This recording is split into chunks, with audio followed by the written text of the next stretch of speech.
Hello दोस्तों। आज मेरी मेहंदी की रात थी। कल मेरी शादी था। मैं अपने दोस्तों में इस वक्त बैठा उनकी छेड़खानी से और उनके मजाक से लुफ्त उठा रहा था। तभी मेरे नंबर पर मेरी पत्नी का कॉल आ गया। मेरे होठों पर मुस्कुराहट आ गई। मैंने मोबाइल कान के साथ लगाया। साइड जाकर उसे कहने लगा, क्या बात है? एक ही दिन तो रह गया है हमारे शादी में। कल तुम्हें हमेशा के लिए मेरे पास आ जाना है। क्या एक रात की भी दूरी तुमसे बर्दाश्त नहीं हो रही है? उससे बात करते हुए मेरा लहजा गंभीर हो गया था। मेरा अंदाज देखकर वह भी घबरा गई और फिर कहने लगी कि मैं आपसे जरूरी बात करना चाहती हूँ। इसी वजह से मैंने आपको अभी फोन किया है। उसका लहजा ऐसा था कि मैं चौंक गया। उसे कहने लगा कि हाँ बोलो, क्या बात करनी है। तब उसने जो बात मुझे कही उसे सुनकर मैं हैरान रह गया। उसी वक्त मेरा दोस्त वहां पर मुझे बुलाने के लिए आ गया था और अपने दोस्त के सामने मैं अपनी पत्नी से इस हवाले से कोई बात नहीं कर सकता था। फिर मैं अपने दोस्तों में दोबारा से आकर बैठ गया और मोबाइल को मैंने ऑफ करके अपनी पॉकेट में डाल दिया था। मेरा जहन अभी तक अपनी पत्नी की बात में उलझा हुआ था। उसका यह बात कहने का क्या मकसद था? क्या वह सच था या मजाक कर रही थी? फिर मैंने खुद को यह सोचकर तसल्ली दी कि वह महज मुझे तंग कर रही होगी, और यह सोचकर मैंने इस बात को अपने दिमाग से झटक दिया था। और जब रात को सोने के लिए लेटा तो रंगीन हवाओं ने मेरे मन को अपनी आगोश में ले लिया था। मैं पूरी रात हसीन ख्वाबों में खोया रहा और आने वाले वक्त का इंतजार कर रहा था। आज मैं बहुत ही ज्यादा खुश था। आज मेरी मोहब्बत पत्नी के रूप में मेरी जिंदगी में शामिल होने जा रही थी। आज का दिन भी पर लगाकर उड़ गया था। मैं फिर उसे अपने खानदान वालों के साथ जाकर अपनी दुल्हन बनाकर अपने घर में ले आया था। रात के इस वक्त मेरे दिल में अरमान और जज्बात उमड़ कर आ रहे थे। मैं अपने दोस्तों में घिरा बैठा था। मेरे दोस्त मुझे बहुत पसंद थे। मैं उनकी बातों को, उनके मजाक को भी पसंद करता था, मगर इस वक्त उनसे भी दूर भाग रहा था। मैं चाह रहा था कि जल्द से जल्द वहां से चले जाएं। तभी मम्मी वहां पर आ गई और फिर उनकी वजह से मेरी उनसे जान छूट गई थी। जब मैं कमरे में आया तो मेरी पत्नी मेरा ही इंतजार कर रही थी। मेरा दिल भी बुरी तरह से धड़क रहा था। मैंने उसका घूंघट उठाया। उसका चेहरा देखकर मैं कितनी देर तक पलकें झपकाए बिना उसे देखता रहा। वह बहुत ही ज्यादा खूबसूरत लग रही थी। कितनी देर तक तो मैं उसकी खूबसूरती में ही खोकर रह गया था। जब मैं अपने मतलब की बात पर आया तब वह हिचकिचाते हुए कहने लगी, कल जो मैंने आपसे बात कही थी वह कबूल है। कितनी देर तक मुझे समझ नहीं आया कि वह किस बारे में बात कर रही है। फिर जब मुझे उसकी बात याद आई कि उसने मुझसे कहा था कि मैं उसका दायां बाजू कभी भी नहीं देखूंगा, तो ये बात याद आते ही मुझे अजीब सा एहसास हुआ कि वह मेरी पत्नी थी। मुझे उस पर हर तरह का हक बनता था और मैं भला उसे क्यों नहीं देख सकता था? अगर मैं उसे नहीं देखता तो फिर किसे देखता? जब यही बात मैंने उससे कही तो कहने लगी कि आपका मुझ पर हर तरह से हक है। आप सब कुछ देख सकते हैं, कर सकते हैं, लेकिन आप मेरा दायां बाजू नहीं देख सकते। आज शादी की पहली रात थी और मैं पहले ही रात अपनी पत्नी को नाराज नहीं करना चाहता था। वैसे भी हम दोनों को सारी जिंदगी तो एक साथ ही गुजारनी थी और उसकी यह बात मानने में कोई बुराई भी नहीं थी। उसके बाद मैंने उससे फिर हक वसूल किया और प्यार के मदहोश वादियों में खो गया था। दिन यूं ही बीतते जा रहे थे और अभी तक मैंने अपनी पत्नी का दाएं बाजू नहीं देखा था। कई बार मेरे दिल में यह ख्वाहिश पैदा होने लगती थी कि मैं तो उसे हर तरह से हक रखता हूँ, तो फिर वह मुझे अपना यह बाजू देखने से कैसे रोक सकती है? अब मैं इस बात पर जिद करने लगा, उस पर गुस्सा करने लगा। उस दिन जब मैं ऑफिस जाने लगा तो मैंने उसे साफ तौर यह बात कह दी कि जब मैं वापस आऊंगा तो आज यह बहाना नहीं चलेगा। आखिर मैं देखना चाहता हूं कि तुम मुझे इस चीज से क्यों रोक रही हो। उसका रंग बिल्कुल पीला पड़ गया था और वह यह बात सुनकर ऐसे डर गई थी जैसे ना जाने क्या हो रहा है। और शाम को जब मैं घर आया तो मेरी माँ ने मुझे बताया कि मेरी पत्नी घर पर नहीं है। वह कुछ दिन अपने माता पिता के घर में रहने के चली गई है। ये सुनकर मुझे बहुत गुस्सा आया कि वह बिना मुझे बताएं, बिना मुझसे इजाजत लिए वहां पर कैसे जा सकती थी। मैंने फोन किया तो वह कहने लगी कि मेरा दिल घबरा रहा था, इसलिए मैं यहां पर चली आई। अब मुझे साफ महसूस हो रहा था कि वह वहां पर इसलिए गई थी क्योंकि आज मैंने उससे साफ तौर पर कह दिया था कि मैं हर हाल में आज उसका बाजू देखकर रहूंगा। मुझे ऐसे लगने लगा था शायद उसका बाजू जल चुका था या बहुत बदसूरत था, जिसकी वजह से वह मुझे ऐसा कह रही थी। मुझे लगने लगा था शायद उसके बाजू में कुछ है और उसे इस बात का डर है कि कहीं मैं उसकी बदसूरती देखकर नफरत का इजहार ना करूं। मगर वह पागल यह नहीं समझती थी कि मैं उससे टूटकर मोहब्बत करता था। मैं भला उसे क्यों छोड़ सकता था, उससे कैसे दूर हो सकता था। जिससे मोहब्बत की जाती है उसकी खूबियां और खामियों को भी अपनाया जाता है। यह बात सोचकर मेरे होठों पर मुस्कान आ गई थी। अब मैंने सोचा कि अब जब वह घर पर आएगी तो मैं उसे प्यार से समझा दूंगा कि अगर उसमें कोई कमी है तो भी मुझे इस चीज से कोई दिक्कत नहीं है। और फिर कुछ दिनों तक जब वह यहाँ पर वापस नहीं आई तो अब की बार मैं गुस्से भरे अंदाज में खुद ही उसके माता पिता के घर चला गया था। जब वहां पहुंचा तो अपनी सास की बात सुनकर मैं हैरान रह गया। वह कहने लगी कि तुम्हारी पत्नी तो थोड़ी ही देर पहले घर से निकली है, अब तो वह घर में पहुंच चुकी होगी। उनकी बात सुनकर थोड़ी देर में वहां पर रुका और फिर वापस आ गया। जब अपनी माँ से मैंने अपनी पत्नी के बारे में पूछा तो कहने लगे कि मैं उसके बारे में कुछ भी नहीं जानती, वह तो अपने माता पिता के घर गई है, तुम वहां से पता करो, हो सकता है वह जानते हो कि वह इस वक्त कहाँ है। अब यह बात सुनकर मेरा मुंह खुले का खुला रह गया था। मेरी पत्नी अपने मायके में भी नहीं थी और जबकि घर पर भी अभी तक नहीं पहुंची थी। उसे तो वहां से निकाले हुए काफी देर हो गई थी, उसे अब तक यहां पर आ जाना चाहिए था। मगर वह कहाँ थी? मेरे दिल में शक बैठ गया था। अब मैंने पूरे घर में इधर उधर फिर रहा था। बार बार मैं उसका नंबर मिला रहा था मगर वह मेरी कॉल नहीं उठा रही थी। ना जाने वह कहाँ थी। थोड़ी देर गुजरी थी कि अब मैं गाड़ी लेकर घर से निकलने वाला था जब वह घर में दाखिल हो गई। उसे देखकर मैंने अपने चेहरे के एक्सप्रेशन बहुत मुश्किल से नॉर्मल किए थे। फिर उससे पूछने लगा कि तुम कहाँ थी, कहाँ से आ रही हो। मेरा गुस्सा देखकर वह घबरा गई। वह कहने लगी कि उस दिन मेरी आम्मी से मिलने के लिए दिल चाह रहा था, इसलिए मैं आपसे इजाजत लिए बिना वहां चली गई। जानती हूं कि आप मुझसे इस बात पर नाराज होंगे, मगर अब मैं वादा करती हूं आइंदा आपसे पूछे बिना नहीं जाऊंगी। मुझे गुस्सा तो बहुत आ रहा था मगर मैं यह जानना चाहता था कि वह इस वक्त कहाँ थी। जब यही बात मैंने उससे पूछी तो वह कहने लगी कि मैं अपने माता पिता के घर से आ रही हूं, मैं और कहाँ जाऊंगी। यह कहकर वह तो कमरे में चली गई थी मगर मैं वहीं पर हैरत का बुत बना खड़ा रह गया था। आखिर मेरी पत्नी कहाँ गई थी और वह इतनी देर कहाँ रहकर आई। मेरे दिल में अजीबो गरीब शक पैदा हो रहे थे। मैं जानता था कि वह बहुत अच्छी थी और वह मुझे कभी धोखा देने के बारे में सोच भी नहीं सकती थी। मगर जब उसने मुझसे यह झूठ बोला तो मुझसे यह बात बिल्कुल भी बर्दाश्त नहीं हो रही थी। अब मैंने उसकी रूटीन पर नजर रखनी शुरू कर दिया था। वह कहाँ जाती है, किससे बात करती है। मैंने उसका मोबाइल भी चेक करना शुरू कर दिया था मगर मुझे कहीं भी कोई ऐसी बात नहीं मिल रही थी जिसके बिना पर मैं उसे गुस्सा करता, उस पर शक करता। आहिस्ता आहिस्ता मैं इस बात को भूलने लगा था। अब शादी को 1 महीना होने वाला था और अभी तक मैंने उसका बाजू नहीं देखा था। इस बात पर मुझे बहुत ही ज्यादा झिझक होती थी। मैंने उसे प्यार से हर तरह से समझाकर देख लिया। अगर तुम में कोई कमी है तो मुझे इस बात से कोई फर्क नहीं पड़ता, क्योंकि मैं तुमसे बहुत मोहब्बत करता हूं और तुम्हें मुझे अपनी हर एक बात बतानी चाहिए। मुझसे तुम्हें कुछ भी नहीं छुपाना चाहिए। मैं तुम्हारा पति हूं और हम दोनों के दरमियान कुछ भी छुपा हुआ नहीं होना चाहिए।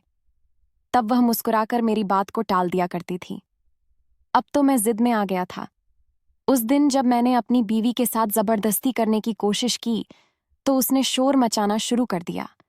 वह इस कदर दहाड़े मार मार कर रो रही थी जैसे मैं उस पर ना जाने क्या जुल्म कर रहा हूं। मैंने उसे चुप करवाने की बहुत कोशिश की मगर जितना मैं उसे चुप करवा रहा था वह उतना ही ज्यादा चिल्ला चिल्ला कर रो रही थी। ये आवाजें सुनकर मेरे माँ भी हमारे कमरे में आ गईं और जब उन्होंने मेरी पत्नी को यूं रोते चिल्लाते देखा तो उन्होंने मेरी पत्नी को खुद के साथ ले लिया और मुझे गुस्से से घूरते हुए कमरे से बाहर चली गई थी। मुझे अपनी माँ पर हैरानगी हो रही थी। उन्होंने एक बार भी नहीं पूछा कि क्या मामला है, तुम दोनों क्या हुआ है, तुम क्यों इस कदर रो रही हो। मगर वह बिना कुछ कहे मुझे गलत समझते हुए मेरी पत्नी को लेकर अपने कमरे में चली गई। मुझे पूरी रात गुस्से के मारे नींद नहीं आती और फिर सुबह अपने ऑफिस चला गया था। मैं ऑफिस में ही था जब मुझे मेरी पत्नी ने कॉल की। वह अपनी रात वाली बात पर शर्मिंदा थी और मैं फिर ना चाहते हुए भी अपनी मोहब्बत के हाथों मजबूर होकर उसकी हरकत को माफ कर गया था और फिर मैंने दोबारा उसके साथ जबरदस्ती करने की कोशिश नहीं की थी। मगर मेरे दिमाग और दिल में यह बात बैठ गई थी कि कुछ ना कुछ तो ऐसा है जो मेरी नज़रों से ओझल है, जो मेरी पत्नी मुझसे छुपा रही है। मुझे उसकी बेवकूफ़ी पर तरस आ रहा था। वह अपनी जिद की वजह से अपने पति को खुद से दूर कर रही थी। यह बात ऐसी थी कि मैं किसी को कुछ बता भी नहीं सकता था। वैसे भी वह मेरे सारे हक और ज़रूरत को पूरा करती थी। मुझे उससे किसी किस्म का कोई शिकवा भी नहीं था। मगर उसकी यह बात अपने पूरे वजूद पर रसाई ना देना मुझे अंदर ही अंदर आग लगा रही थी। उसके बाद 2 से 3 बार फिर से ऐसा ही हुआ था। मेरी पत्नी बिना बताए गायब हो जाती थी और जब मैं उसे इस बारे में पूछता तो वह बात बदल लिया करती और मैं इस सारे हरकतों से बहुत परेशान था। मैं उस पर शक नहीं करना चाहता था, मगर जिस तरह की वह हरकतें करती थी, मैं उस पर शक करने के लिए मजबूर हो जाता था। इन्हीं दिनों उसकी तबीयत भी खराब रहने लगी थी। चेहरे का रंग हर वक्त जर्द सा रहता था। आंखें अंदर को धंसती जा रही थीं। वह अपने खाने पीने का भी ध्यान नहीं रखती थी। उसकी हालत देखकर मेरी माँ मुझ पर बहुत गुस्सा करती थी। वह मुझे कहती कि तुम अपनी पत्नी का ख्याल नहीं रखते, इसकी खाने पीने का ख्याल रखा करो, इसे खुश रखा करो। मैं तो अपनी तरफ से पूरी कोशिश करता था, मगर ना जाने क्या वजह थी कि दिन ब दिन वह कमज़ोर होती जा रही थी। इस वजह से तो मैं भी परेशान था। उस दिन रात को हम सब खाना खा रहे थे जब अचानक से मेरी पत्नी की तबीयत खराब होने लगी। उसे उल्टियां होने लगी थीं। वह अपने कमरे में चली गई तो मेरी माँ मुस्कुराकर मुझे कहने लगी कि लगता है कि तुम्हारी बीवी खुशखबरी देने वाली है। यकीनन तुम लोग माँ बाप बनने वाले हो। अपनी माँ के बात सुनकर मैं शर्मा गया था और खुशी से मेरे वजूद में जैसे नई जिंदगी की लहर दौड़ गई थी। मगर मेरी पत्नी की हालत ऐसी थी कि वह ना कुछ बोल रही थी, ना इस मामले पर खुशी का इजहार कर रही थी, बल्कि उसकी आंखें तो जैसे किसी अजीब ही अनहोनी पर टिकी हुई थीं और मेरे कहने पर वह यूं चौंक जाती, जैसे अपने किसी गहरी सोच में गुम हो। और मैं उसे देखकर परेशान हो रहा था कि ना जाने क्या वजह है। अगर उसे किसी बात की कोई परेशानी है तो मुझे बता सकती थी। मुझे अफसोस होता था कि मैं उसका पति हूं और वह मुझसे ही इस कदर अनजान और अजनबी है, जैसे हम दोनों का आपस में कोई ताल्लुक ही ना हो। उसकी हालत देखकर मेरी माँ मुझे कहने लगी कि तुम इसे डॉक्टर के पास लेकर जाओ, इसका चेकअप करवाओ और इसकी खुराक का ख्याल रखो, इसे खुश रखने की कोशिश करो। मुझे लगता है कि तुम इसका ख्याल नहीं रखते। और जब मैंने अपनी पत्नी को डॉक्टर के पास चलने की बात की तो वह ऐसे सुनकर डर गई जैसे उसे बिच्छू ने डंक मार दिया हो। और यह देखकर मैं परेशान हो गया। आखिर वह डॉक्टर के पास जाने से इतना घबराती क्यों थी? तब वह मुझे कहने लगी कि मैं खुद ही डॉक्टर के पास चली जाऊंगी। आप फिक्र मत करें, आप अपने काम पर ध्यान दें, मैं अपना ख्याल रख लूंगी। ये बात उसने मुस्कुराते हुए अंदाज में कह रही थी, मगर मैं सख्त परेशान था कि आखिर ऐसी कौन सी बात है जो मुझसे छुपा रही है। आखिर क्यों छुपा रही है? मैं तो उससे कभी कोई बात नहीं छुपता था। फिर वह अपने कहे के मुताबिक खुद ही डॉक्टर के पास गई और फिर वहां से दवा लेकर आई थी।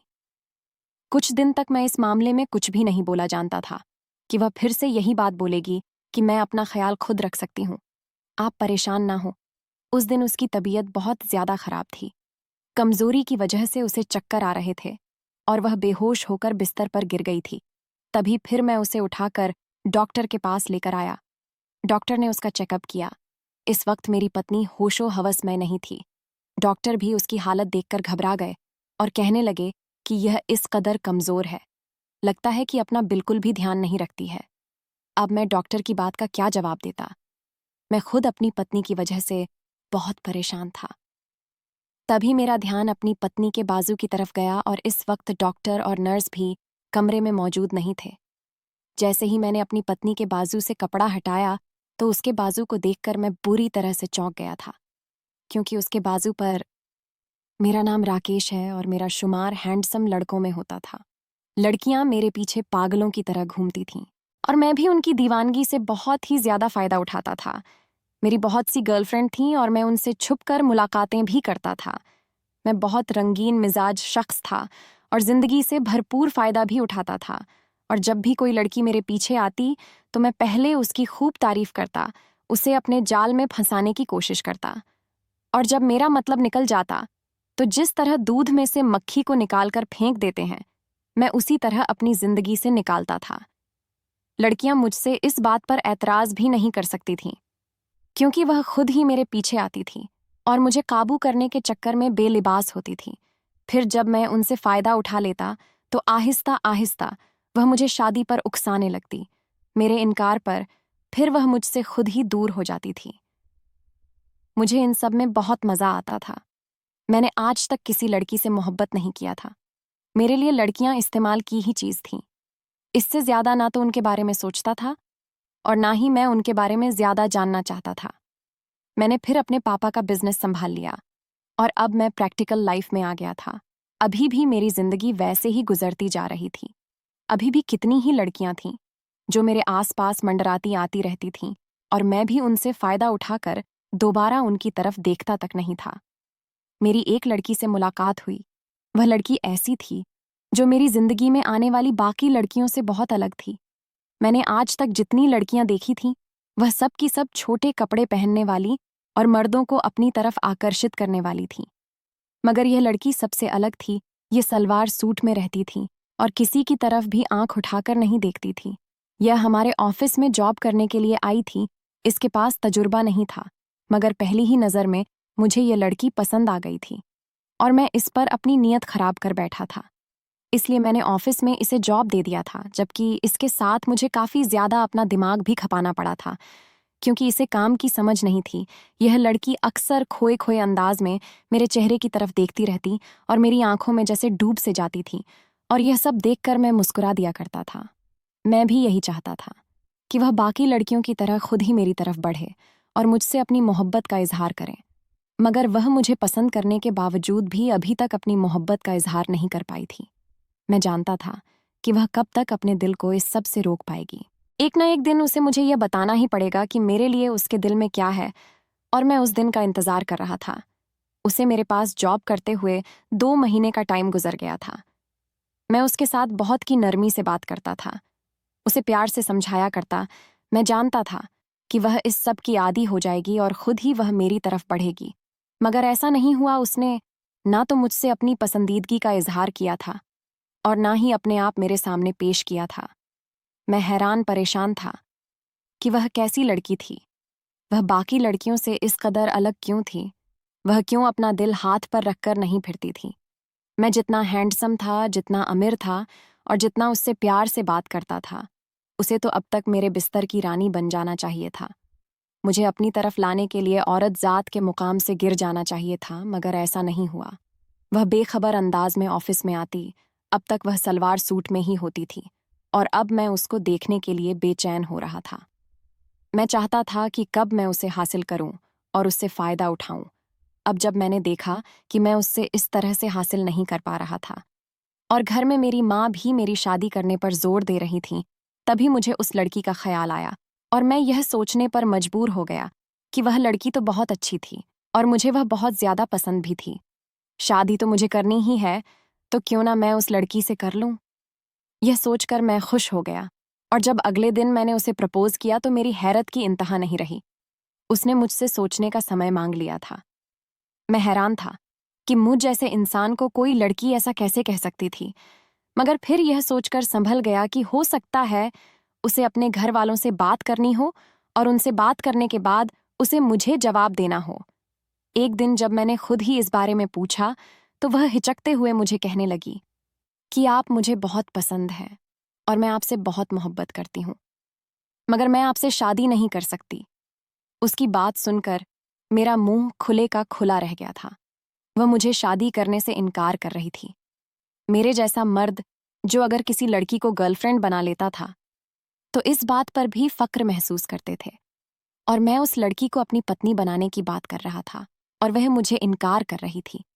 अब मुझे उस पर बहुत गुस्सा आया और जब मैंने उसे यह बात कही कि तुम मुझे शादी से इनकार क्यों कर रही हो, जानती हो तुम क्या कह रही हो लड़कियां, तो मेरे मुंह से ये बात सुनने के लिए तरस रही होती हैं। और जब मैं तुमसे ये बात कह रहा हूं और तुम मुझे इनकार कर रही हो, तब वह सर झुकाकर रह गई थी। फिर कहने लगी कि मेरी कुछ मजबूरियां हैं, मैं इस वजह से आपसे शादी नहीं कर सकती। मगर अब मैं भी जिद पर आ गया था और मैंने उसे साफ तौर पर कह दिया, शादी करूंगा तो मैं तुमसे ही करूंगा। फिर आहिस्ता आहिस्ता वह मेरी मोहब्बत में पागल होने लगी थी। एक दिन उसने शादी के लिए हाँ कर दी थी। अब मेरे लिए उसके बिना रहना नामुमकिन था। तभी मैंने घर वालों से कह दिया कि मेरी जल्द से जल्द शादी की तैयारी करें, मगर उसकी यह बात कि मैं उसका बाजू नहीं देख सकता, यह बात मुझे बहुत ज्यादा हैरान करती थी कि आखिर इसमें ऐसा क्या राज है जो मुझसे छुपा रही है। मैं यह समझता था कि शायद उसमें ऐसा कोई नुकसान हो जो वह नहीं चाहती थी कि मैं उसके बारे में देखूं।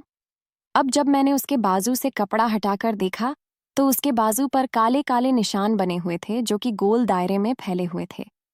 ये देखकर मैं डर गया और तभी जब डॉक्टर को मैंने कमरे में बुलाया और उसे दागों के बारे में पूछा तो उसका मुंह भी खुले का खुला रह गया था। वह काफी देर तक गुमसुम रहे और फिर मुझे कहने लगे कि मैं जब तक इसके बारे में पूरी तौर पर चेकअप ना कर लूं, मैं आपको तब तक कुछ नहीं बता सकती। उसने मुझसे मेरी पत्नी की तबीयत के बारे में पूछा। मैंने उसे हर एक बात बताई। वह कहने लगी कि आपकी पत्नी गर्भवती है, इसके साथ और कोई दिक्कत है, और जब तक मैं पूरी तौर पर पता ना कर लूं मैं आपको इस बारे में कुछ भी नहीं कह सकती। हो सकता है ये मेरा वहम हो और आपको ख्वाबों में परेशानी उठानी पड़े। मैंने डॉक्टर से बहुत पूछा मगर उसने मुझे नहीं बताया और फिर मुझे कहने लगे कि आपको जब मैं कॉल करूं तब अपनी बीवी की रिपोर्ट लेने के लिए आ जाना है। उसके बाद मैं हक्का बक्का रह गया था। आखिर ऐसा क्या था जिसकी वजह से डॉक्टर परेशान हो गए थे। मुझे भी ऐसा लगने लगा था कि कोई खास बात है जिसको सुनकर मुझे गहरा सदमा लगने का अंदेशा है। तभी मेरी पत्नी कुछ नहीं बता रही थी। जब मैंने उसके बाजू पर यह काले निशान देखे तो मुझे समझ नहीं आ रहा था कि यह सब क्या है। थोड़ी देर के बाद मेरी पत्नी को होश आ गई थी और फिर मैं उसे लेकर घर आ गया। घर आने के बाद मैंने उसे कुछ नहीं कहा। वह बहुत परेशान थी। उसकी हर दिशा में हलचल थी, पहले से भी ज्यादा कमजोर हो गई थी। मैं काम पर था जब माँ ने मुझे कॉल किया और कहने लगी कि तुम्हारी पत्नी को पता नहीं क्या हो गया है, वह बेहोश हो गई है। मैं तुरंत घर आ गया। मैं घर आया तो मेरी पत्नी अभी भी मुझसे नाराज थी। मुझे देखकर उसने अपने चेहरे का रुख बदल लिया था और अब वह मेरी शक्ल तक देखने की राजी नहीं थी। मैं उसके पास जाकर बैठ गया और उसके चेहरे की तरफ देखकर मैं फुट फुट कर रो पड़ा। तुमने मुझसे इतनी बड़ी बात क्यों छुपाई? तुमने मुझे सच क्यों नहीं बताया कि तुम्हें ब्लड कैंसर है? और वह भी आखिरी स्टेज पर मेरे मुंह से ये बात सुनकर वह बेयकीनी और फटी फटी निगाहों से मुझे देखने लगी। काफी देर के बाद उसके मुंह से आवाज निकली, तुमको यह सब कैसे पता चला? तब मैंने उसे सारी बात बताई तो वह गुमसुम हो गई और गहरी सांस लेकर कहने लगी, मैं भी इस बारे में बेखबर थी। कुछ समय पहले मेरी अचानक से तबीयत खराब हो गई थी। मैं इस बात को नजरअंदाज करती रही, मगर फिर जब मेरी तबीयत ज्यादा खराब रहने लगी तो तब मैं डॉक्टर के पास गई और डॉक्टर ने मुझ पर इस बात का इजहार किया था। आप जानते हैं कि दुनिया में मेरी माँ और छोटी बहन के अलावा कोई भी नहीं है, इसीलिए मैंने उन्हें यह बात नहीं बताई थी। मैं उन्हें परेशान नहीं करना चाहती थी। अपना इलाज करवाने की मैंने बहुत कोशिश की मगर डॉक्टर्स का कहना था कि मेरा बीमारी अब लास्ट स्टेज पर है, अब इसका कोई भी इलाज मुमकिन नहीं है।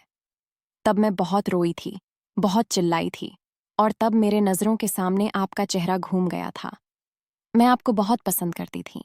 आपके साथ जिंदगी गुजारना मेरा वह ख्वाब था जो आपको देखते ही मेरी आंखों में आकर सज गया था। मगर मैं जानती थी कि मैं चंद दिनों की मेहमान हूं। मेरी जिंदगी कितनी है ये कोई भी मुझे नहीं बता सकता था। और जब आपने मुझसे शादी की ऑफर की तो मैंने इसी वजह से आपको इनकार कर दिया था कि मैं इस बीमारी की वजह से आपकी जिंदगी बर्बाद नहीं करना चाहती थी। मगर जब आपने मुझे बार बार मानना शुरू कर दिया तब मैंने सोचा कि मैं भी आपसे मोहब्बत करती हूँ और आपके बिना रहना मेरे लिए भी मुमकिन नहीं है। तब मैं खुदगर्ज बन गई थी। मैंने सिर्फ अपनी खुशी के बारे में सोचा था कि जितनी भी मेरी जिंदगी है मैं अपने महबूब शख्स की संगत में गुजार लूं। शायद इस तरह से खुशी की बदौलत मेरी जिंदगी भर जाए, मगर ऐसा नहीं हुआ। अब मेरी तबीयत पहले से भी ज्यादा खराब रहने लगी है। यह बीमारी मेरे बाजू पर जाहिर हो गई थी, इसलिए मैं आपसे छुपा रही थी और अब तो मेरे वजूद में एक नई जिंदगी भी पल रही है। डॉक्टर का कहना है कि मुझे इतनी जल्दी अब बच्चे को जन्म नहीं देना चाहिए था, क्योंकि इस तरह से मेरी अपनी जिंदगी के चांसेस और कम हो गए हैं। इतना कहकर वह फूट फूट कर रो पड़ी थी और मेरी आंखों से भी आंसू बह रहे थे। मैं उसका इलाज करवाने के लिए किसी भी हद तक जा सकता था, पैसे को पानी की तरह बहा सकता था और फिर मैंने ऐसा किया भी। मैं बहुत सारी जगह पर गया, बड़े से बड़े डॉक्टर से बात की, मगर हर तरफ से मुझे मायूसी का सामना करना पड़ा। कोई भी मेरी पत्नी का इलाज करने के लिए तैयार नहीं था। सबका कहना था कि यह बीमारी आखिरी स्टेज पर है और इसका कोई इलाज नहीं है। मैं थके हारे कदमों से घर वापस लौट आया था और अब पल पल जी रहा था, पल पल मर रहा था। अपने सारे गुनाह मेरी आंखों के सामने घूम रहे थे। शायद मेरी गुनाहों की यही सजा है। मैं जिस लड़की से सबसे ज्यादा मोहब्बत करता था, उस लड़की को मैंने हासिल भी कर लिया था, मगर मैं उसके साथ ज्यादा वक्त नहीं गुजार सकता था, और इससे बढ़कर मेरे लिए और क्या सजा हो सकती थी। फिर एक दिन मेरी पत्नी ने एक बेटी को जन्म दिया था। उस दिन उसकी तबीयत बहुत ही ज्यादा बिगड़ गई थी। किसी तरह से भी उसकी तबीयत संभालने में नहीं आ रही थी, और फिर जिंदगी और मौत के दरमियान जंग लड़ते हुए वह जिंदगी की बाजी हार गई थी। मुझे और अपने बेटी को अकेला छोड़कर चली गई थी। तब मैं फूट फूट कर रोया था। कितने दिनों तक मैंने अपनी बेटी की शक्ल भी नहीं देखी थी। और फिर एक दिन माँ ने मेरी बेटी को मेरे गोद में दिया और मुझे कहने लगी कि इसका क्या कसूर है। पैदा होते ही इसकी माँ इससे छीन गई और बाप होते हुए भी इसका चेहरा नहीं देख रहा। तुम इसे किस बात की सजा दे रहे हो? तब मैंने अपनी बेटी को गले लगाकर बहुत ज्यादा रोया था, और अब मैंने सोच लिया था कि मैं अपनी सारी जिंदगी अपनी पत्नी की यादों में बिता दूंगा और कभी भी दूसरी शादी नहीं करूंगा। मैंने अपनी बेटी की अच्छे संस्कार देने की हर मुमकिन कोशिश की थी, और सभी कहते थे कि मेरी बेटी बहुत अच्छे संस्कार की मालिक है। मेरी माँ मुझे दूसरी शादी करने पर जोर देती, मगर मैं यह सोचता था कि अगर मैंने दूसरी शादी कर ली तो न जाने वह मेरी बेटी के साथ क्या सलूक करेगी। मेरी बेटी से वह मोहब्बत भी कर सकेगी या नहीं। ऐसा ना हो कि मेरी बेटी की जिंदगी बर्बाद हो जाए। और मैं फिर अपनी पत्नी को क्या मुंह दिखाऊंगा? मैं अपनी पत्नी से इस कदर मोहब्बत करता था कि उसकी यादों के सहारे बाकी की जिंदगी गुजार सकता था। किसी का चेहरा भी मेरी आंखों के सामने सजता नहीं था। मेरी माँ मुझे कह कहकर थक चुकी थी, मगर मैं उनकी बातें एक कान से सुनकर दूसरे कान से निकाल दिया करता था। शाम को जब मैं थका हारा घर वापस आता था और जब मेरी बेटी मुझे पापा कहते हुए मेरे साथ लिपट जाती थी, तो मेरी सारी थकान उतर जाती थी। मैं जानता था कि इस रवैये से मैं अपनी माँ को तकलीफ दे रहा था। वह मुझे खुश देखना चाहती थी, मैं भी दिल के हाथों मजबूर था। और जब तक कोई चेहरा मेरे दिल को पसंद नहीं आ जाता, तब तक मैं किसी के साथ भी शादी करने के बारे में सोच भी नहीं सकता था।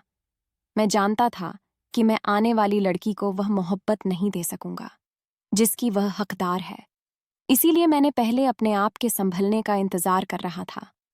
जब तक मेरा दिल पूरी तरह से संभल ना जाता, मैं जिंदगी का नया फैसला नहीं ले सकता था। दोस्तों, क्या मुझे दूसरी शादी करनी चाहिए या नहीं? आप अपनी राय दें।